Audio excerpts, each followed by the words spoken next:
ડાંગ જિલ્લામાં સતત 2 દિવસ વરસેલા અનરાધાર વરસાદને કારણે લોકમાતા અંબિકા, ખાપરી, ગીરા અને પૂર્ણા બંને કાંઠે વહેતી થતા તેના કેચમેન્ટ એરિયામાં આવતા ધોધ તેમજ ઝરણા શોળે કળાએ ખીલી ઉઠ્યા છે। ત્યારે ગીરા નદીના કેચમેન્ટ એરિયામાં લીલીછમ વનરાઈ સાથે વહેતી નદીનું વહેણ જાણે વનદેવીના ગળામાં વીંટળાયેલા સોનેરી હારની માફક પ્રવાસીઓમાં આકર્ષણનું કેન્દ્ર બન્યું છે। ડાંગ જિલ્લો કુદરતી સૌંદર્યથી ભરપૂર જિલ્લો છે અને અહીં આવતા પ્રવાસીઓને મિની કાશ્મીર જેવો અહેસાસ થાય છે।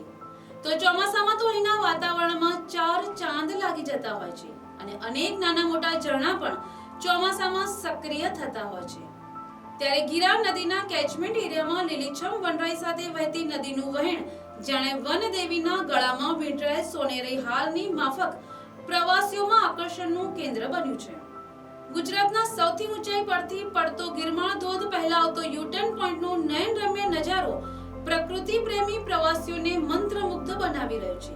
આ યુટર્ન પોઈન્ટ સ્થાનિકોમાં વનદેવીનો નેકલેસ તરીકે જાણીતો છે। આ સ્થળે વન વિભાગ દ્વારા વ્યૂ પોઈન્ટ, કુટીર, શૌચાલય, ચા નાસ્તાનો સ્ટોલ સહિત પિકનિક સ્પોટ તરીકે વિકાસ કર્યો છે, જે સ્થાનિક ઇકો ડેવલપમેન્ટ કમિટી સંચાલન કરે છે। આ સ્થળ સુરતથી માત્ર 70 કિલોમીટરના અંતરે આવેલ છે, જેથી સુરતી લાલાઓ અહીં વધુ આવતા હોય છે। યુટર્ન પોઈન્ટનો નયનરમ્ય નજારો જોઈ પ્રકૃતિ પ્રેમી પ્રવાસીઓને વિદેશી એમેઝોનના જંગલોની યાદ અપાવે છે। તો હાલમાં ઉપરવાસમાં પડેલા ભારે વરસાદને પગલે ગીરા નદીમાં પાણીનો ધસમસતો પ્રવાહ લીલોછમ વનરાઈને વીંટળાઈ વનદેવીના ગળામાં શોભતો હાર નેકલેસની જેમ પ્રવાસીઓમાં આકર્ષણનું કેન્દ્ર બન્યું છે।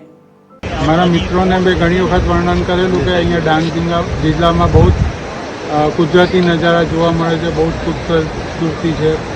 તો આજે એ લોકો વડોદરાથી આવ્યા છે અને અમને આ બધું બતાવવા માટે લઈ આવ્યો છું। અત્યારે કુદરત તોડે કળાએ ખીલી ઉઠેલી છે અને વરસાદ પડે છે ઝરમર અને એમાં ડાંગ જિલ્લાનું સૌંદર્ય ખૂબ જ અદ્ભુત રીતે ખીલી ઉઠે છે। મારી પાછળ જે યુટર્ન વ્યૂ પોઈન્ટ છે અને તેનો પણ ખૂબ જ અદ્ભુત નજારો જોવા મળે છે। સ્પેશિયલ ડાંગ ફરવા આવ્યા છે વરસાદની સિઝનમાં। આપણે બહુ સાંભળ્યું હતું કે ડાંગ બહુ ખૂબસૂરત થઈ જાય છે વરસાદની સિઝનમાં। આજે અમે અમારી આંખોથી જોઈ રહ્યા છીએ અને અત્યારે અમે વ્યૂ પોઈન્ટ પર ઊભા છીએ ડાંગમાં।